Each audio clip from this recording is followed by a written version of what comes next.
Alas 5 nga ng umaga na ako nagdali-dali na nga akong nagluto para makaligo. At nang matapos sa pagluto, agad naman akong kumain. Pagkatapos kong kumain, naghugas ako ng pinggan para wala na akong gagawin mamaya. Dito nga ay nag-aayos ako sa aking sarili para hindi tayo haggard pagdating sa school.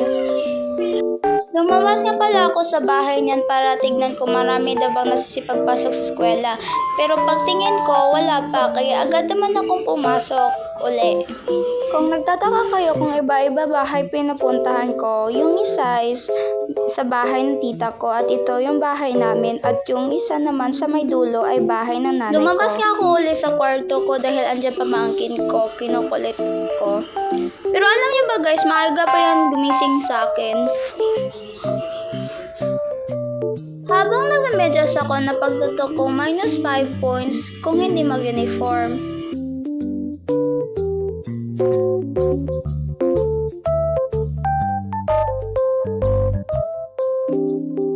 Papasok na nga ako ng classroom niya nang pagdating ko, wuy! Cleaners ko pala, hays naku buhay, kaya dede ako naglinis.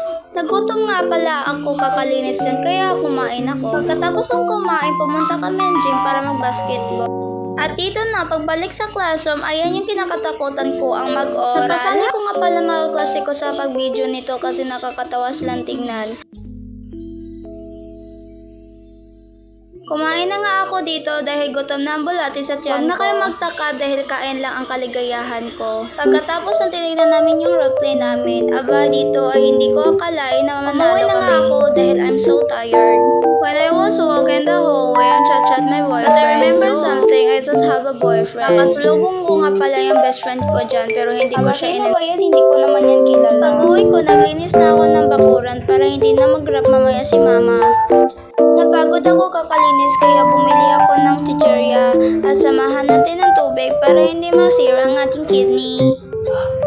Pineflex ko lang pala yung nabili ko dito.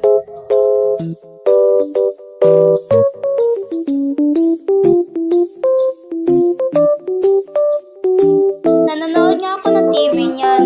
Nabiglang pumunta mga kaibigan ko sa bahay na may dalang popcorn at nag-aaya na mag-study at mag-edit at mag-painting daw kami. Hindi ako makatagay dahil bukas na deadline namin. Ayan na nga yung painting ko, diba? Ang ganda.